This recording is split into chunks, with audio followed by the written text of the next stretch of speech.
When you're on the go, what goes in your pocket? Maybe it's your keys, wallet, or phone.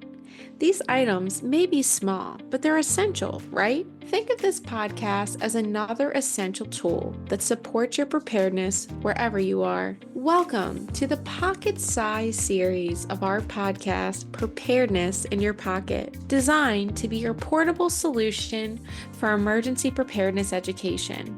As the name suggests, these episodes are pocket size, taking our full-length content and making it easy to listen to in the time it takes to count on two hands. This podcast is brought to you by the Maryland Emergency Preparedness Network, a dedicated communications network that provides no-cost emergency preparedness education, training, and resources to home and community-based care providers, patients, and their caregivers. As your preparedness partner, let's get to know each other. My name is Kendal Lee, and I am the EPN's Program Administrator and your host. I am here to empower you on your preparedness journey, and I saved you a seat at the table. I'm so glad you're here. As always, I say that sharing is caring, and I can't wait to share this information with you.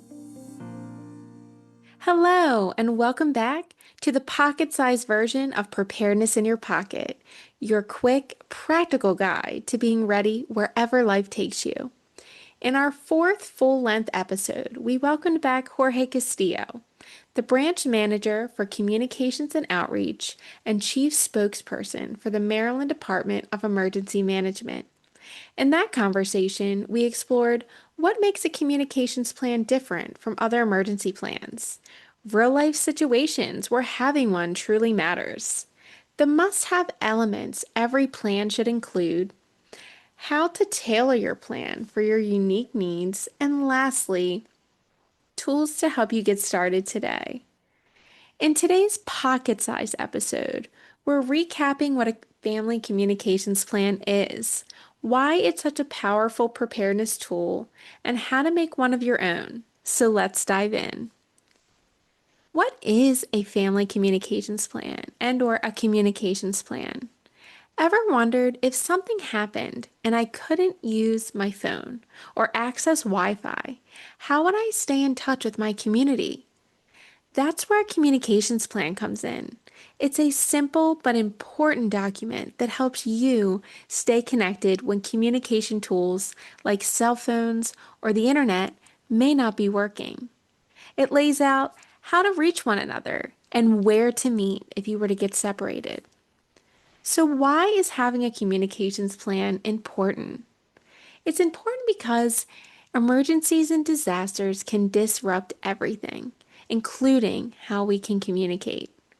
Self-service might be down, the power might be out, and in those moments, not having a plan to stay connected can create even more stress. As Jorge said, communication plans brings clarity to the chaos. A communication plan makes sure that everyone knows how to stay in touch and again, where to go. So what should a communications plan include? A plan should cover phone numbers and emails for household members and key contacts, such as medical providers, schools, and supportive services, as well as emergency services. An out-of-town contact, someone who can be a go-between if local networks become jammed. Emergency meeting places, one that is inside your home, like a small interior room for storms such as tornadoes, one in your neighborhood, like the mailbox or a trusted neighbor's porch in the event of an emergency like a fire, and one outside of your neighborhood, like a library or a community center.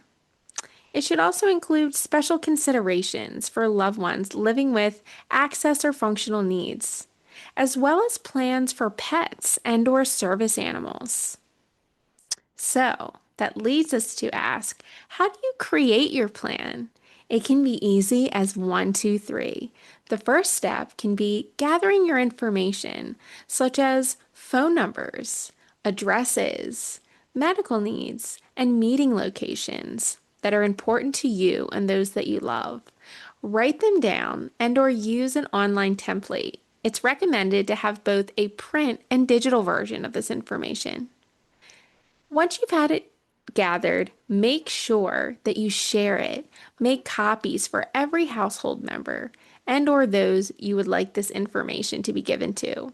Keep one in your wallet and/or bag and post another one somewhere visible in your home. Lastly, practice. Schedule a time to review your plan. Send test texts. Do a walkthrough of your meeting spots. Make it a part of your routine. Now that we know how to create the plan, let's talk about some available resources. FEMA has plenty of free printable family emergency communication plan resources. They're easy to fill out and a great starting point. So check out the show notes for some resources we have there for you. And now it's time to wrap up. Your communications plan is more than just a list. It is your lifeline in an emergency.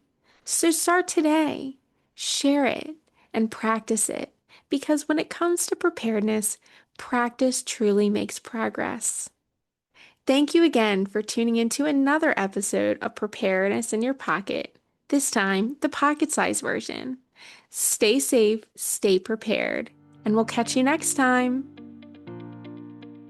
Thank you for joining us for this pocket-sized episode of Preparedness in Your Pocket. This podcast is brought to you by the Maryland Emergency Preparedness Network, formed in partnership with the Maryland National Capital Home Care Association and the Office of Preparedness and Response within the Maryland State Health Department. We hope to meet your curiosity here with content that boosts your confidence and strengthens your preparedness. At the EPN, we truly believe that sharing is caring, and so we invite you to subscribe to our podcast and share it with friends, family, colleagues, or anyone in the community so that we all empower each other's preparedness. Please note that the information provided in this podcast is for educational purposes only and is not intended to serve as legal or professional advice. While our discussions may include topics and products offered by the participating organizations, listeners should consult with relevant professionals or authorities for specific guidance and recommendations. The views expressed by our guests may reflect those of the hosting organization, but are not intended to replace official advice or guidelines. We can't wait to connect with you again. Until then, stay prepared and take good care.